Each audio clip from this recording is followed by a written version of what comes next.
Well, how do there, chums? I, Captain Steve, and we're back in No Man's Sky, and we're doing our beginners back to basics sort of guide. And in this episode, we are going to be fixing the ship to stop it from being on fire, and then we're going to be taking off and flying up into the verse.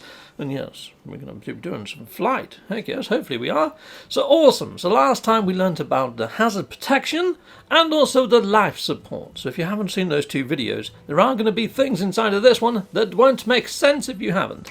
So here we go. I'm now zapping some rocks. Why am I zapping some rocks? Because I've got to make some metal plating. Yes, I do. I also need to make some pure ferrite, which you can only make pure ferrite by getting the normal ferrite and then refining it into pure ferrite. If you refine the pure ferrite, it goes into magnetized, but we get to that to another time. Anyhow, lovely, I've got a secondary component there of ammonia. Brilliant, lovely, awesome. We can now make the metal plating. So I went into the crafting menu to do that and just crafted one sheet of the metal plated variety. So I can use that to fix one of the components of the ship. You don't have to get in the ship, but just near to the ship to do the repairs. So here we go. I can jump into there, and I can simply click that into there. Now it does say that I need to have the Hermetic seal, which we don't have the blueprint for that yet, but we will get to that in a moment. Yes. But now we're going to fix the other damaged component, so we need to make some pure ferrite, so I need some more ferrite to dust. And I'm going to need some of that gel, the dihydrogen gel. So I'm looking for blue crystals, but none appeared on the actual scanner. Blue crystals appear all over the planet, so I'm just walking around and seeing if I can spot some with my eye, because the scanner takes freaking days to blink and recharge at this stage. Heck yes it does. Well, there you go, my beady little eyes did spot some. Right, I can now zap this. Now watch the laser beam at the top of the right corner of the screen. You can see it's heating up. You'd see that it's white and it's slowly turning yellow. Then it will turn orange, and then it would start to turn red and start to flash. If you can keep it in the orange and yellowy already area and keep the laser beam warm, when you blast stuff, you're going to get more stuff when you're blasting stuff. And you'd see the damage numbers are higher in yield, so you actually pop stuff quicker. So if you can keep your beam warm and hot, you are going to get a lot more resources. That's a nice little tip for you guys. Heck yes it is. Now you're probably thinking, I could have done with that tip previously, Steve. I'm slowly building up the steps. And also, your fragile little minds. This game is mental. Right, so I put down my portable refiner. You've seen me do this a few times. I'm halving the amount of carbon that I put in there by using square to halve it. And I'm putting in the ferrite dust. Now, we only need 50. Now, you can set exactly how much you want to refine on the refiner using the up and down arrows. However, I'm just putting it in and doing it by freaking eye because yeah, Captain Steve. Right, brilliant. I've just made my dihydrogen jelly from the blue crystals while I was waiting for that to go. So I like to do two things at once. I've picked up my pure ferrite, and remember to pick up your portable refiner using R3. Right, now we can head back to our ship, because we've now got those two components to fix the last of it.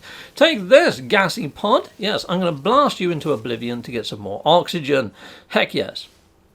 Now what I would say, people, we've still got the ion battery, we've still got our life support gel from the previous episode.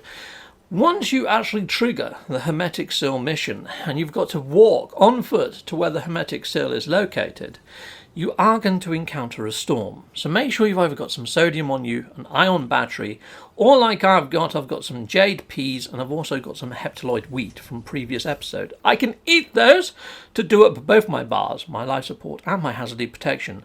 Make sure you've got some oxygen, sodium, or some of those things, or an ion battery and a life support gel pack. Something, because you've got to weather the storm. Now you're probably thinking, come Steve, well, I could just duck into a cave. You can just duck into a cave. You're quite right, you can just duck into a cave. You can do that in a storm as well. And if you've got your portable refiner while you're in the cave, why not make some more ion batteries using some cobalt and some ferrite dust from previous episode? Yeah. Anyway, here we go. We're going to pick up the actual location of where we've got to go to. We've got to hit up a planetary chart. So this thing is going to give us a planetary chart in a moment after all this jargon and lore. If you do like the jargon and lore, be sure to read it because it's actually quite interesting. But basically what it's basically saying is you're an iteration and you're there to do the bidding of the Atlas in a roundabout way. Okay, so here we go. Let's hit on up the planetary chart. Plot a route? Excellent. Yes, I think I will. Here we go.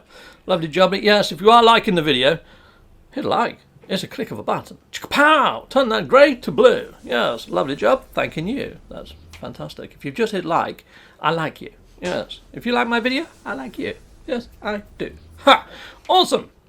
So what I was doing there was seeing if the technology for a terrain manipulator was there as yet. It's not as yet. That comes later in the story. But if it was, I could have dug my own hole when the storm hits and I could have took shelter.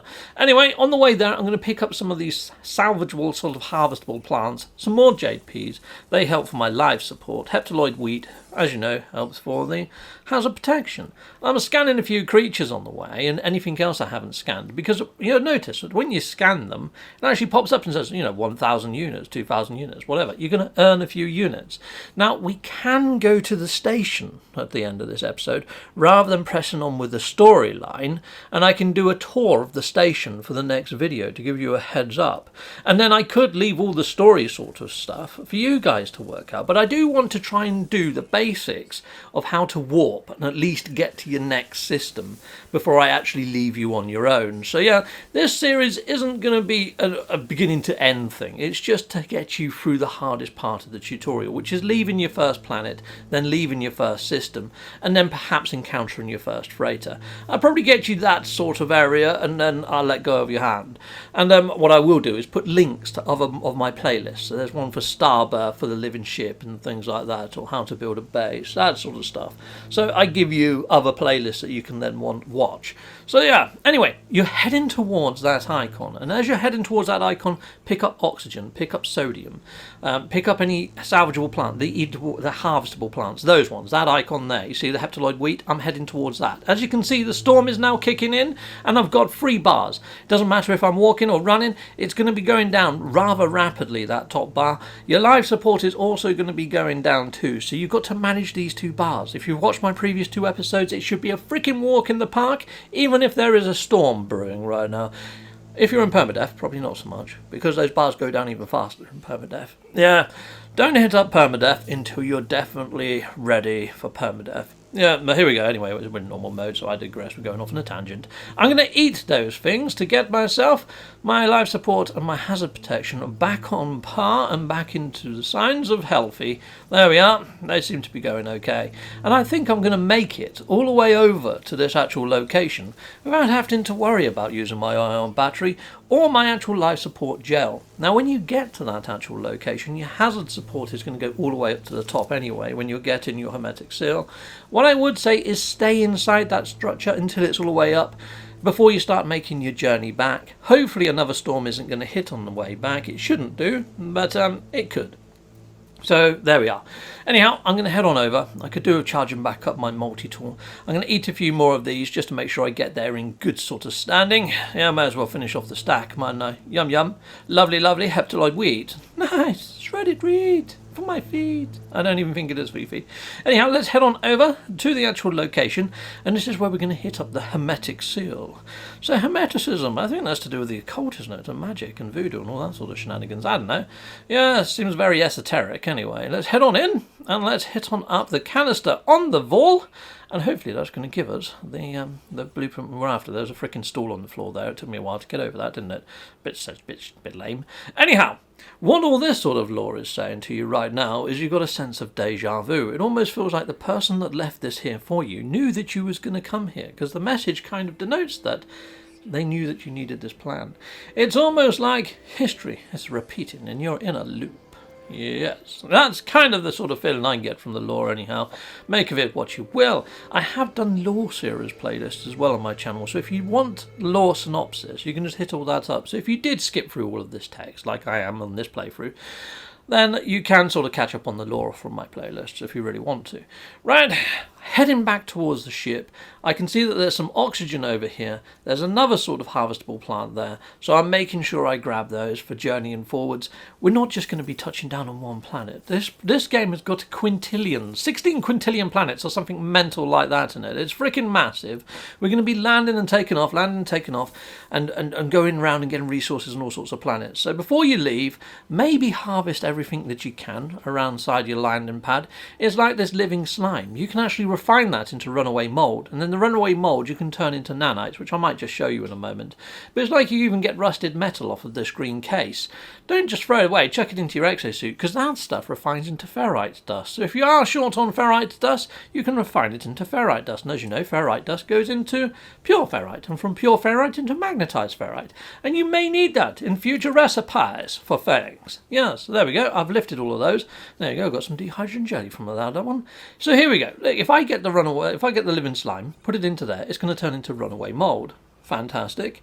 Now if I take the runaway mould and put it from over to the right to over to the left, I can refine that up into nanites. Now nanites is another form of currency in No Man's Sky that allows you to buy modules, a lot of technology modules. You can even get some for your exosuit to enhance your hazard protection or your life support, to stop you from having to keep refilling those bars, so it can take away a lot of the grind. So yeah, you might want to grab yourself a load of nanites. If you want nanites and you want them in abundance and you want them quite quickly, even early game, I have a playlist on how you can get nanites pretty darn freaking easily on my channel. I've also got one for units. But you know what? At this point, because we talked about nanites, I put the guide up there in the top right corner.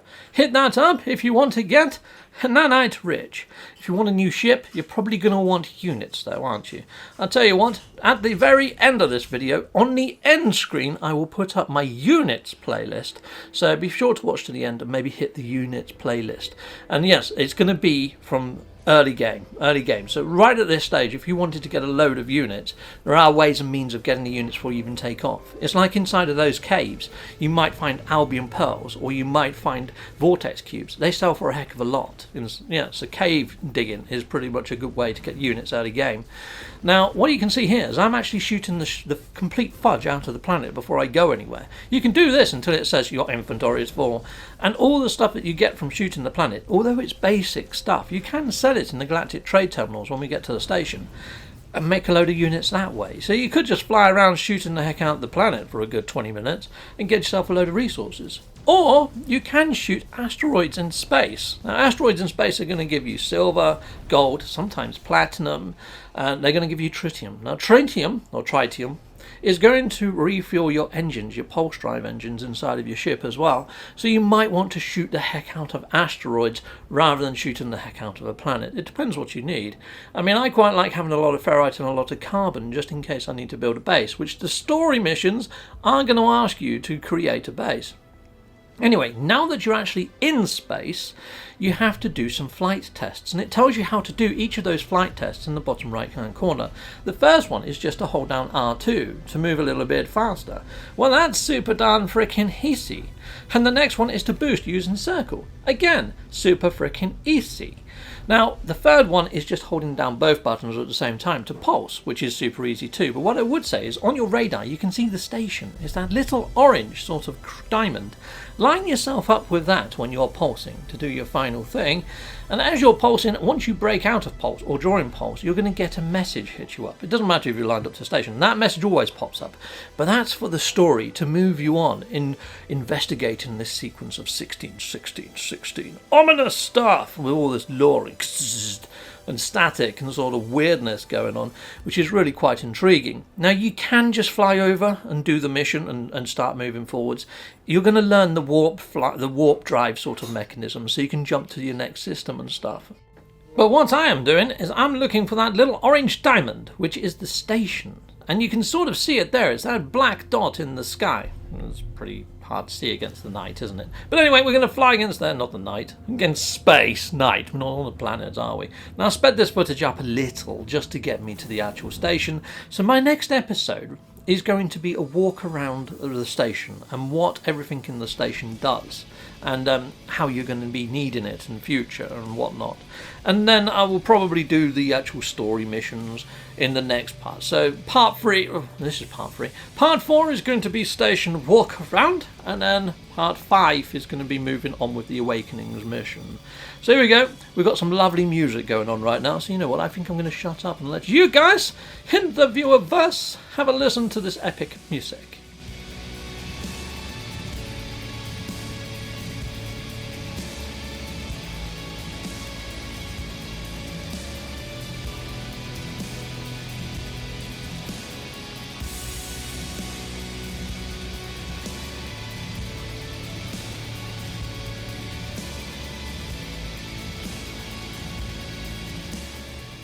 So every time you jump out of your ship, it creates an autosave. So I'm just doing that again just to show you. There's a little spinning wheel in the bottom right corner. That's an autosave. Until next time, I'll see you again soon, and I'll be doing a station walk around. Goodbye, goodbye, and goodbye again. Well, thank you very much for watching. If you like what you see, please hit a like and a subscribe, and I'd like to say a massive, great big thank you to all of my backers over on Patreon and over on YouTube membership. Thanking you, backers! And if you want to support this channel, just don't skip the adverts. That throws revenue down my avenue. Or yeah, just stay with Captain Steve a little bit longer and hit something on this screen. There's merch here now too.